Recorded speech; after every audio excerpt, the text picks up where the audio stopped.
कार्यक्रमका सभापति पोखरेल युवा सांस्कृतिक परिवारका अध्यक्ष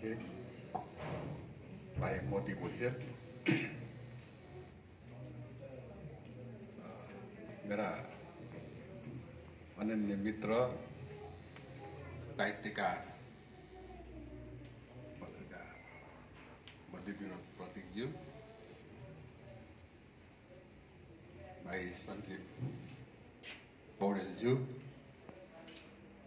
र आज जसको उपन्यास फिलुङ्गोमाथि यहाँ परिचर्चा गर्न हामी यहाँ भेला भइरहेका छौँ। यसको स्रष्टा बहिनी प्रभा बराल र उपस्थित सम्पूर्ण स्रष्टाहरू र आदरणीय व्यक्तित्वहरू, भाइ बहिनीहरू, सबैलाई हार्दिक अभिवादन गर्छु। र आजको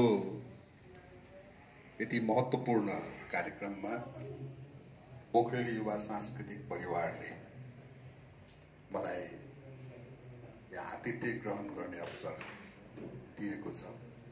त्यसको लागि म परिवारका अध्यक्ष सहित सबै परिवारजनलाई हार्दिक आभार व्यक्त गर्न चाहन्छु र प्रभा बराल बहिनीको उत्तरोत्तर प्रगतिको कामना गर्न चाहन्छु। मेरो भागमा बहिनीलाई शुभकामना दिने मात्र परेको छ। पोखरेल युवा सांस्कृतिक परिवारमा धेरै पहिलेदेखि आफ्ना सृजनाहरू लिएर आउने बहिनीलाई एउटा लामै कालखण्डपछि भनौँ, धेरै वर्ष भयो पछि उपन्यासकारको रूपमा यहाँ देख्न पाउँदाखेरि मलाई खुसीको अनुभूति भएको छ।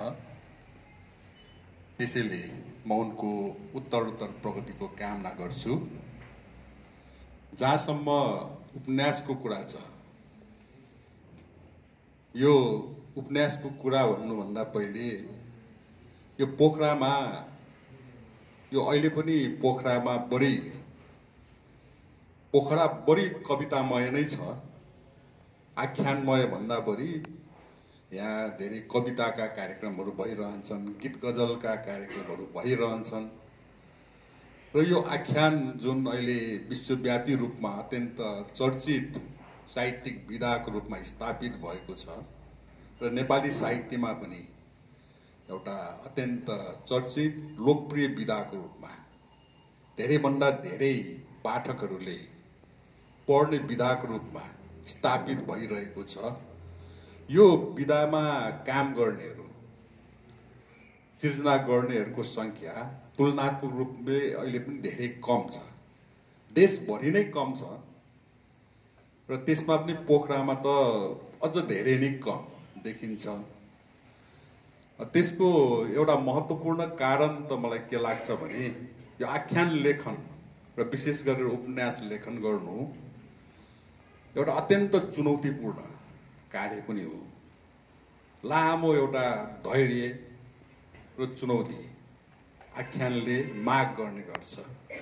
यो केही समयमा केही कथा या केही कविता, फुटकर कविता लेखे जस्तो या गीत गजल लेखे जस्तो यो एकैछिनमा लेख्न सकिने कुरा होइन। एउटा लामो समय, परिवेश, सबै कुराहरू मिलाएर लामो चिन्तन, अध्ययन गरेर मात्र लेख्न सकिने विधा भएको हुनाले यो क्षेत्रमा लाग्नेहरूको संख्या धेरै कम छ र त्यसमा पनि चर्चित र अत्यन्त सुन्दर सृजना गर्नेहरूको संख्या त स्वाभाविक रूपले कम नै हुने भयो र पोखरामा पनि अलिक तुलनात्मक रूपले धेरै कम देखिन्छ। मलाई सम्झना आउँछ योभन्दा पहिला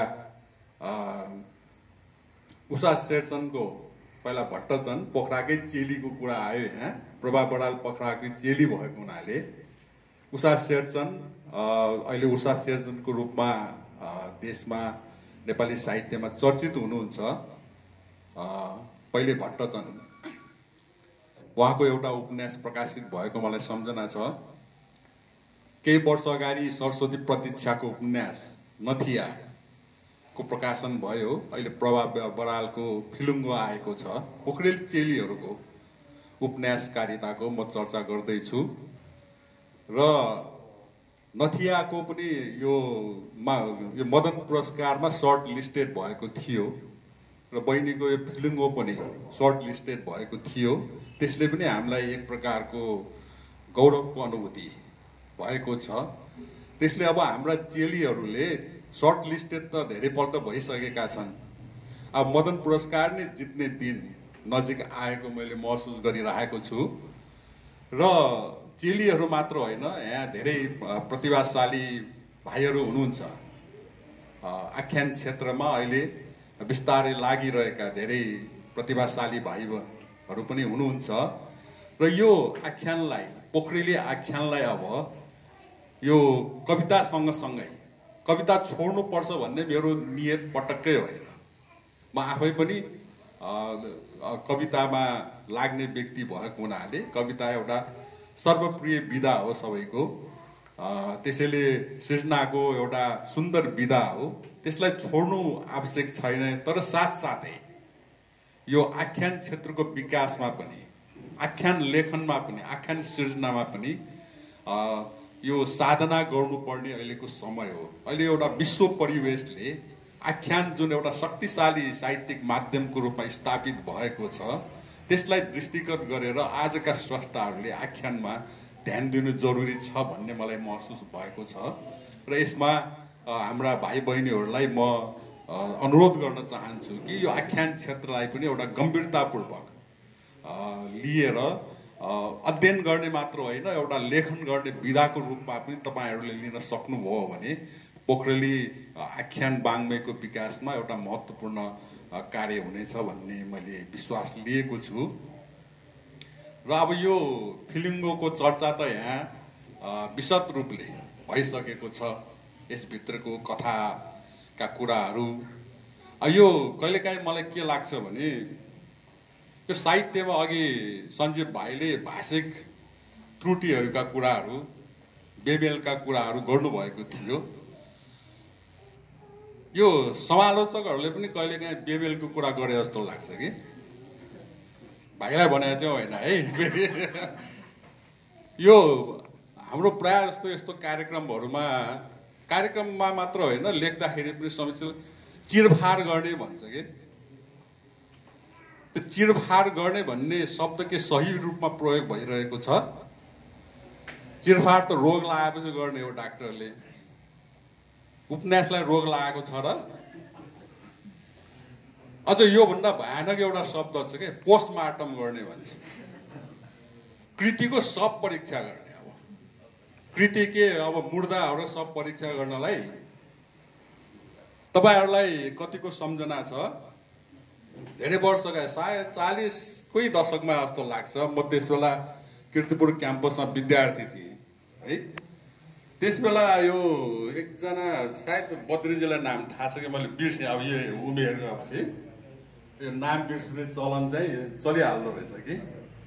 एकजना यो तराई मूलको एकजना समालोचक भनौँ, नाम मैले बिर्सेँ। उहाँले एउटा किताब, यस्तो किताब लेखिदिनु भयो कि जसले नेपाली साहित्यमा त्यसलाई तहल्का भन्ने शब्द चल्छ, तहल्कै मच्चाए अहिलेको भाषामा भन्दाखेरि।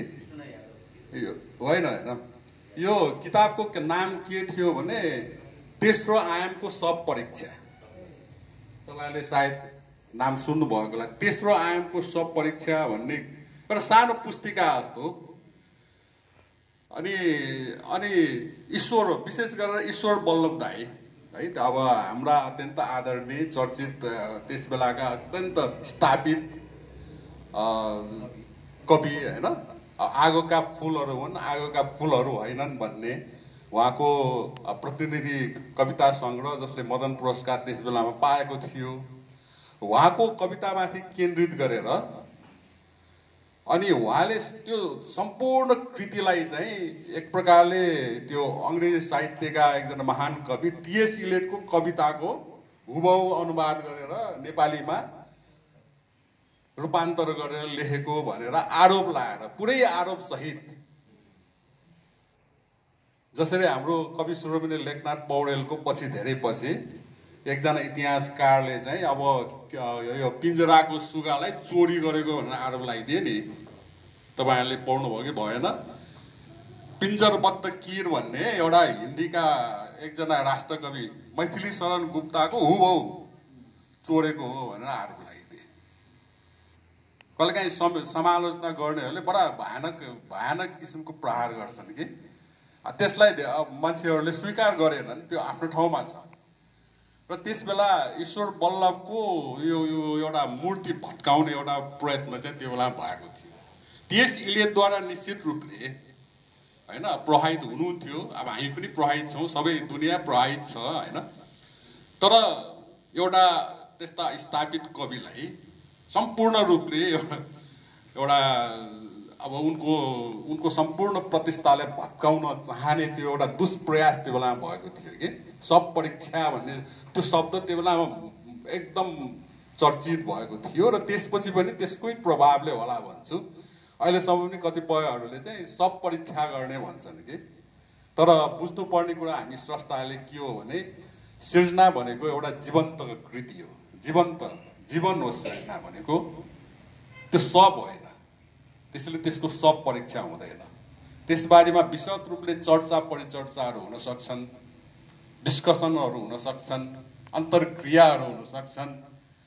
तर त्यसलाई रोग लागेछ चिरफार गरेर त्यसबाट केही चिज निकालेर फालौँ या त्यसको सब परीक्षा गरेर यो यसरी मरेको रहेछ, यो रोगले मरेको रहेछ या स्वाभाविक रूपले मरेको रहेछ भनेर सब परीक्षा गरौँ भन्ने किसिमको शब्द चाहिँ अबको समालोचनामा चाहिँ नराखौँ कि भन्ने चाहिँ मलाई लाग्छ कि ठुला समालोचकहरूले त्यो किसिमको गल्ती गरे जस्तो मलाई लाग्छ। अब ठुलाहरूलाई फेरि तपाईँले गल्ती गर्नुभयो भन्न पनि मिल्दैन, हामीले अनुज भएको नाताले यो एउटा समस्या छ कि। र यो फिलिङ्गोको चर्चा गर्दाखेरि कथावस्तुमा त यहाँ पर्याप्त कुराहरू भइसके, एउटा नारी सशक्तिकरणको हैन। अब अहिलेको विश्वमा जति अगाडि 21औं शताब्दी अबको विश्वमा जति हामी अगाडि बढेका छौँ भने पनि चाहे युरोप अमेरिका जस्ता या जापान जस्ता या अत्यन्त उन्नत देशहरूको कुरा गरौँ या हाम्रो जस्तो विकासोन्मुख या अविकसित देशहरूको कुरा गरौँ, नारीहरूको समस्या लगभग धेरै जसो ठाउँहरूमा उस्तै छ। धेरै वर्ष अगाडि मैले तरुनी खेती लेख्दाखेरि एउटा पुरुष प्रधान समाजको एउटा कथा व्यथा, पुरुष प्रधान समाजमा नारीहरूको अवस्था कति दयनीय हुन सक्छ या दयनीय छ भन्ने एउटा पुरुष प्रधान समाजको ब्लुप्रिन्ट उतार्ने प्रयास गर्दाखेरि पनि धेरै किसिमका टिक्का टिप्पणीहरू भएको थियो र कतिपय महिलाहरूले पनि यो चिजलाई नबुझेर एउटा गलत किसिमको एउटा व्याख्या गर्ने प्रयास भएको थियो। तर अहिले त्यो धेरै बुझिएको छ र नेपाली साहित्यमा नारी हस्ताक्षरहरू विशेष गरेर आख्यानको क्षेत्रमा पारिजातको उदयपछि हैन, शिरीषको फूलपछि जुन पारिजातको उदय नेपाली साहित्यमा एउटा नारी हस्ताक्षर, एउटा सशक्त, अत्यन्त सशक्त, पुरुष समान नै सशक्त र कतिपय अर्थमा महान पनि त्यस्तो नारी हस्ताक्षरको उदय भयो। त्यसपछि पनि अहिले तुलनात्मक रूपले हेरौँ हाम्रो नेपाली आख्यानको जुन इतिहास छ, धेरै जसो समालोचकहरूले यो गिरीश बल्लभ जोशीको विक्रम सम्वत 1960 मा प्रकाशित वीर चरित्रलाई पहिलो एउटा मौलिक उपन्यासको रूपमा मान्यता दिएको देखिन्छ। त्यसमा पनि विवाद छ, तर अधिकांशले मानेको कुरा के हो भने वीर चरित्रको पहिलो बुक 1960 विक्रम सम्वतमा प्रकाशित भएको रहेछ गिरीश बल्लभ जोशीको। र त्यो चाहिँ पहिलो मौलिक उपन्यास भनेर त्यस बेलामा म काठमाडौँतिरै हुँदाखेरि यो 2060 मा 2060-61 मा यो नेपाली उपन्यासको शतवार्षिकी भनेर एउटा धुमधामका साथ शतवार्षिकी पनि मनाइएको थियो गिरीश वल्लभ जोशीको वीर चरित्रलाई आधार मानेर। त्यो हिसाबले अहिले लगभग नेपाली उपन्यासको 120 वर्ष पुग्दैछ। 78 भनेपछि अब लगभग पुग्न लाग्यो हैन, 120 वर्ष पुग्न लाग्यो। यति लामो नेपाली उपन्यास लेखिन थालेको यति धेरै वर्ष, 1 शताब्दी भन्दा बढी वर्ष व्यतीत भइसक्दाखेरि पनि महिला हस्ताक्षरहरूको नेपाली आख्यान साहित्यमा अहिले पनि कमी हामीले महसुस गरिरहेका छौं। र यो एउटा कमी महसुस गरिरहेको समयमा हाम्रो बहिनी प्रभा बराल आउनु भएको छ सशक्त एउटा उपन्यास लिएर। र एउटा उपन्यासमा एउटा आग्रह चाहिँ हामीले के नगरौं भने, अब बद्रीजीले पनि भन्नुभयो यो पनि भएको भए त्यो पनि भएको भए, यी चीजहरू आफ्ना आफ्ना विचारहरू हुन् हैन। तर उपन्यासमा सबै चीज, एउटै उपन्यासमा सबै चीज चाहिँ अड्दैन। एउटा उपन्यासको एउटा जुन सीमा हुन्छ र लेखकको एउटा जुन दृष्टिकोण हुन्छ, अब त्यसभित्रको कुराहरू गर्ने हो, त्यसमा नपरेका कुराहरू सकेसम्म नगर्नु नै बेस हुन्छ। अब ती अरू उपन्यासका विषयहरू हुन्। प्रभा बराललाई अरू पनि दर्जनौं उपन्यासहरू लेख्नु छ, कथाहरू लेख्नु छ।